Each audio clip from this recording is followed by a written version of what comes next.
اگر کسی کو اپنے دشمن کی طرف سے نقصان پہنچائے جانے کا شدید خطرہ ہو اور دشمن بھی کسی طرح نقصان پہنچانے کی کوشش میں ہو یا کوئی دھوکے سے جانی نقصان پہنچانے کا ارادہ رکھتا ہو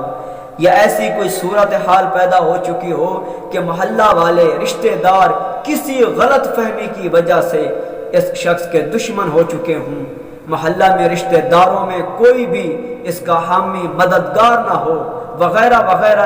ایسی مشکلات میں، ان تمام حالات میں یہ عمل بہت اکثیر ہے جو آج میں بتانے جا رہا ہوں۔ عمل یہ کیا؟ عمل یہ ہے کہ باوضو ہو کر قبلہ رخ بیٹھ کر 100 مرتبہ آیت الکرسی پڑھنا ہے،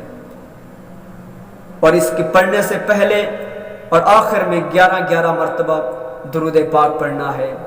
اس کے بعد 100 مرتبہ اللہ تبارک و تعالیٰ کا اسم مبارک یا رؤوف یہ